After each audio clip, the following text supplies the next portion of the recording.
बच गए भैया, जैसे तैसे ही सही, पर समय से पहले पहुंच ही गए हो। सावित्री मौसी कल एक सी बात को इतना बड़ा चढ़ा के बोल रही थी जितना उज्जवल भी ना बोलतो।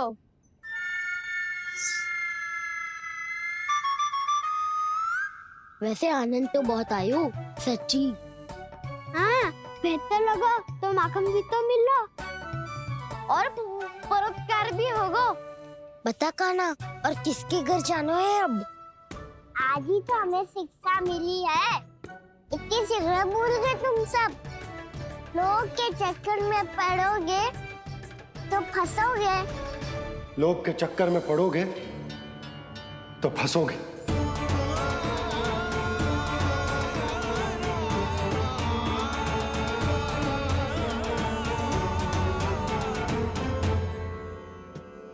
चोर चोर कह रही है मेरे निर्दोष से बालक को। अब तो इन दोनों ने अति ही कर दी है।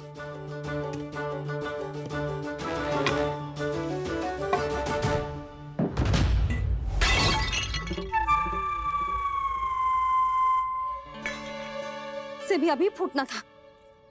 वैसे ही मैं इतनी चिंतित हूं। कैसे समझाऊं इन गांव वालों को?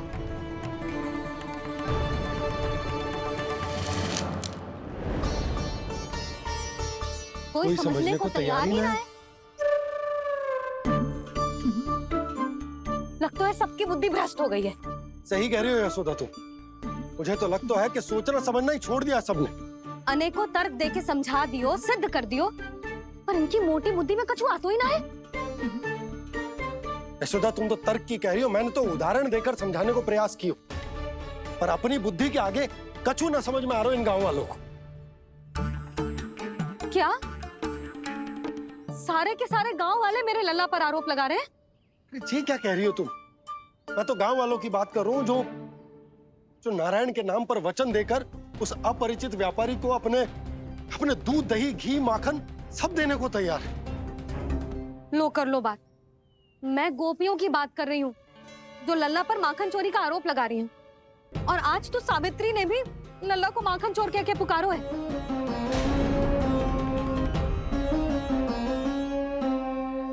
सावधान यशोदा, कहीं बड़ा होकर माखन चोर ना बन जाइए।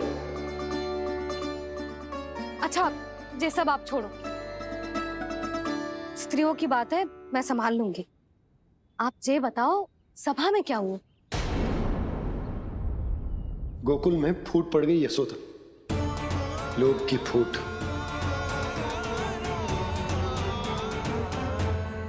अरे रुको रुको रुको, व्यापारी जी रुकिए रुकिए। नंदराज ने प्रयास तो बहुत किया था व्यापारी जी, पर कुछ व्यक्तियों को छोड़ करके किसी के कान पे जूं तक नहीं रेंगी। इसका अर्थ फूट पड़ चुकी है लोभ की वजह से। बहुत ही शुभ समाचार लाए हो गुप्तचर। अब शीघ्र ही दिखेगा लोभ का चमत्कार।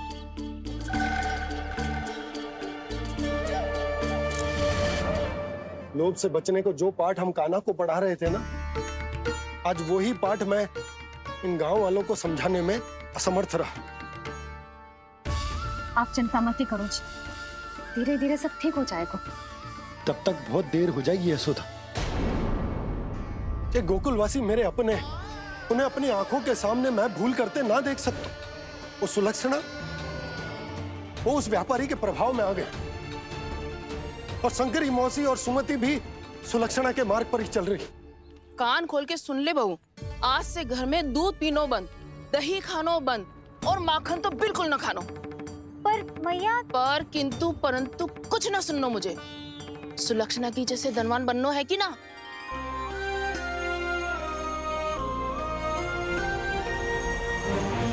तो फिर जैसा मैं कहती हूँ वैसा कर, तभी तो अधिक से अधिक दूध, दही, माखन बेचकर अधिक से अधिक धन अर्जित कर पाएंगे हम।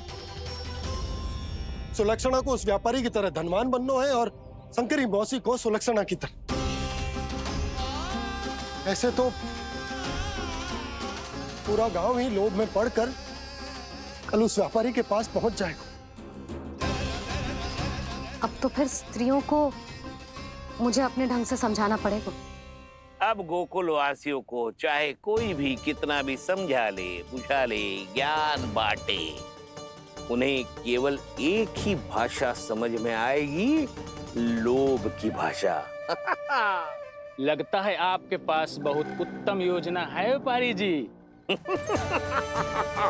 सब झटक लूंगा।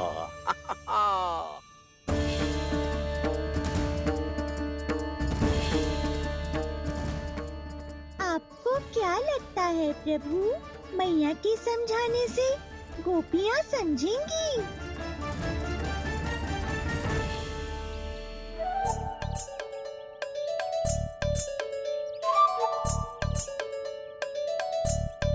कान्हा, और कितनी प्रतीक्षा करवाएगो? अब बता भी दे, माखन चुराने किसके घर जाना है? इतना आसान ना है निर्णय करना, समय लगता है, सोच विचार करना पड़ता है। पर ये निर्णय किया कैसे जाए पता है मुझे। लगता है ये निर्णय करना पड़ेगा कि बचना कैसे है।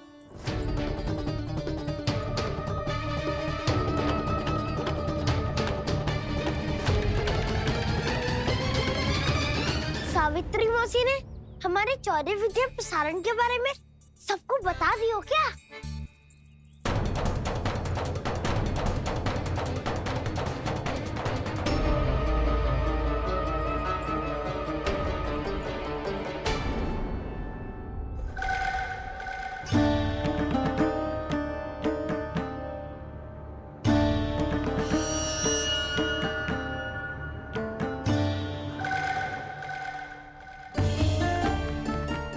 शीघ्र आओ, छोटी माँ बुला रही है।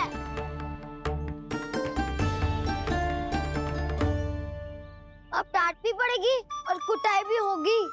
14 विद्या प्रसारण कल ही आरंभ हुआ था और आज ही समाप्त हो जाएगा।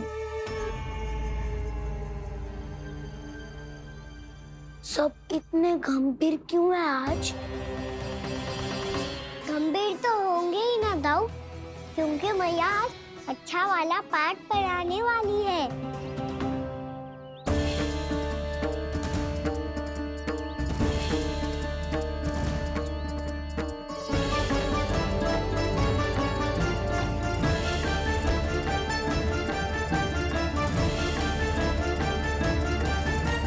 चलो आओ, बैठ जाओ। जशोदा जी बता तो दो, सवेरे सवेरे क्यों बुलाया है हम सबको? रुको, इतनी शीघ्रता क्या है? पहले इन बालकों को कुछ खिलाने तो दो। अभी खेलने निकलेंगे ना, पूरी दोपहरी दिखाई ना देंगे।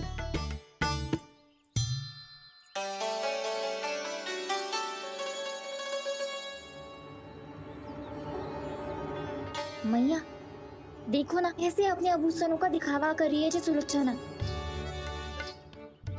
चिंता मत कर बहू, शीघ्र ही हम इससे अधिक आभूषण और इससे अधिक उत्तम वस्त्र पहन के घूमेंगे। ये देखो, तुम दोनों के लिए क्या बनाओ है मैंने। पूरे गोकुल में प्रसिद्ध मेरे पेड़े। चलो लो। यशोदा, ये तो बहुत सारे हैं। हाँ जशोदा जी, इतने सारे तो मैं भी ना खा पाऊं। क्यों दृष्टि लगा रही हो सुलक्षणा? बढ़ती आयु के बालक हैं, खाने दो इन्हें। तुम सब कछु मत सुनना, जी भर के खाओ। देखा ना?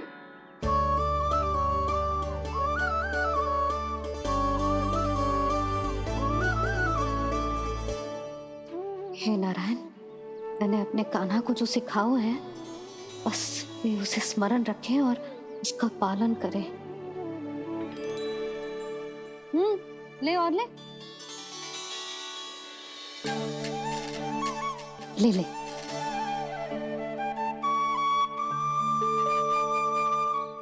आज तो एक के बाद एक पेड़ मिल रहे हैं, वो भी बिना रोक टोक के। मैया 2 के बाद तीसरी मिठाई बड़ी कठिनाई से खाने देती है, पर आज सारा लाड पेड़ों के माध्यम से जिता रही है। कछु तो रहस्य है।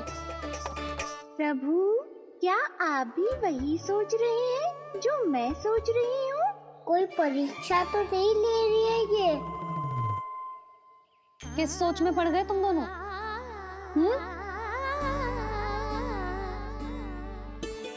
खाओ ना। जब तक पेट और मन दोनों ना भर जाए तब तक खाओ। बस यशोदा, इतना पर्याप्त है। अरे ना जिज्जी, घर के शुद्ध मावा और गुड़ के बने, कितना भी खा ले कोई हानि ना होगी। लो और लो।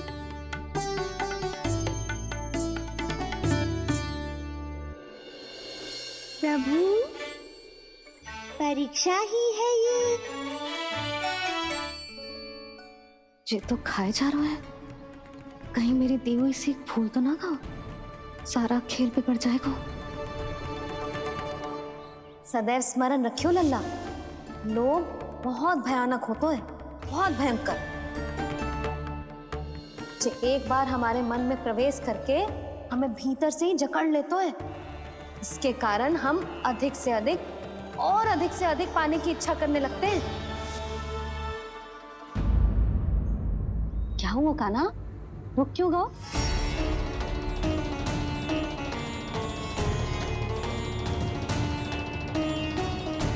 आपने तो सिखाया था मैया, जितनी आवश्यकता हो उतना ही लेना चाहिए, लोभ कभी ना करना चाहिए। बहुत बुरा राक्षस है लोभ।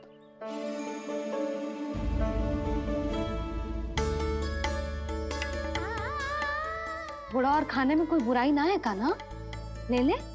ना मैया, लो मैं अधिक खाऊंगा तो फिर पेट पकड़ के बैठना पड़ेगा।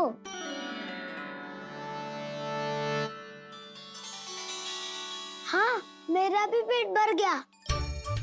कान्हा सही कह रहा है छोटी माँ, लोग बहुत भयानक राक्षस है। जो भी लोग के चक्कर में पड़ेगो वो बहुत बुरा फंसेगो। अच्छा जाओ, जाके खेलो तुम दोनों। मैया, ये पेड़ अपने सखाओं के लिए भी ले जाऊं मैं? हाँ लल्ला, ले जाओ अवश्य।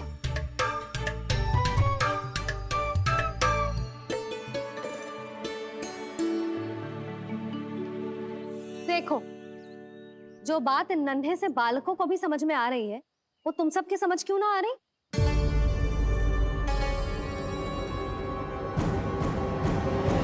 तो जशोदा जी, तनिक खुल के बोलो। जब बसंता खाने के बाद भी हलवा खाने का हट करतो है तो उसे मना क्यों करती है? इसीलिए ना, ताकि स्वाद के लोभ में उसका स्वास्थ्य ना बिगड़ जाए। और उज्जवल, जब भरी दोपहरी में बाहर खेलने का हट करतो है तो तू उसे मना क्यों करती है? इसीलिए ना कि खेल के लोभ में उसे लू ना लग जाए। हाँ, और पुराण पढ़ना तो अच्छी बात है ना। तो श्री रामा जब रात में दीप के प्रकाश में पुराण की कथाएं पढ़ना चाहते है तो क्यों मना करती है, उसे बता। ताकि कथाओं के लोभ में उसकी दृष्टि खराब ना हो जाए जीजी। तो इसका अर्थ तो यही है ना कि लोभ चाहे पेड़ों का हो, चाहे पुराण की कथाओं का हो, या फिर अधिक धन अर्जित करने का हो, लोभ सदैव हानिकारक ही होता है। जे बात तुम ही सब ना समझोगी तो अपने बालकों को कैसे समझाओगी? बोलो। हम सबकी मैया यहाँ क्यों आई है? डांट पड़ी क्या? चौरी विद्या प्रसारण टोली के बारे में सबको पता चल गो क्या?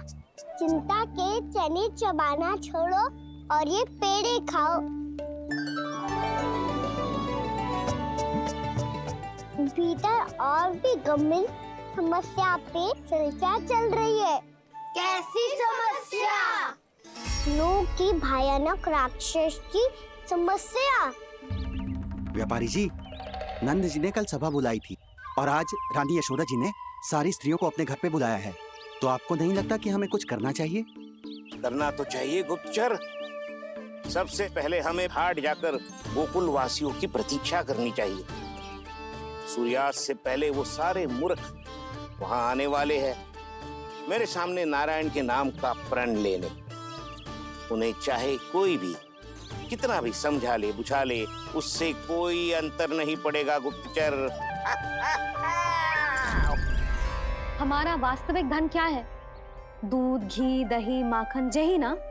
हाँ, तो श्री नारायण की कृपा से तो हमारे पास इसकी कोई कमी ही ना है। तो हम सब तो पहले से ही धनवान हुए ना।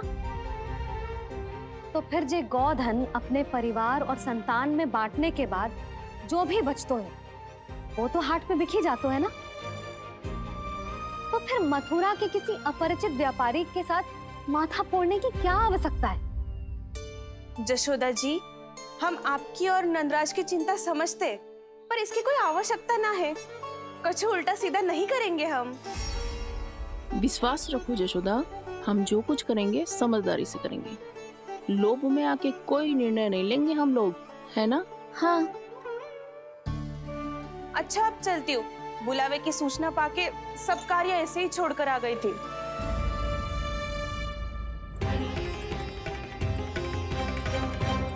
अब किसको घेर लियो? लोभ के भयानक राक्षस ने। ये तो तभी पता चलेगा जब वो सब बाहर आएंगी। तब तो सबको बहुत ध्यान से देखना पड़ेगा।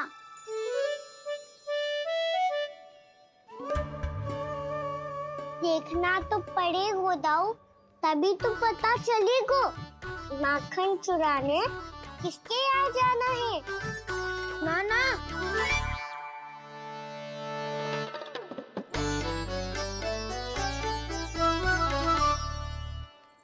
लोग का राक्षस तो उनके पास दिख ना रहे हुआ है।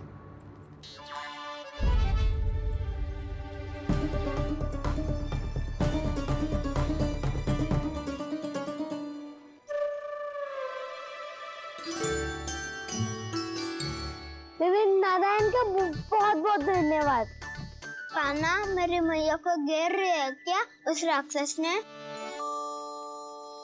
यशोदा भाभी और नंद भैया कितने चिंतित थे ना। पक्का कछु ना कछु कारण तो अवश्य होगा। हाँ, मुझे भी सच लग रहा है कि धनवान बनने के चक्कर में मैं तनिक ज्यादा ही लोभ में पड़ गई थी। नहीं, बस गए। और मेरी मैया दादी, उनका क्या कहना? बहू, सुलक्षणा की जैसे ढेर सारा धन कमाने के चक्कर में लोभ में तो ना आ रहे ना हम। हे नारायण, बहुत कृपा है आपकी। लगता है लोभ का राक्षस किसी को अपनी चपेट में नहीं ले पाया। लेता भी कैसे दाऊ? मेरी मैया ने जो समझायो है। क्या लगता है यशोदा, इन्हें समझ आया होगा? आशा तो यही है, और अब भी ना समझी तो फिर तो नारायण भी ना समझा सकते।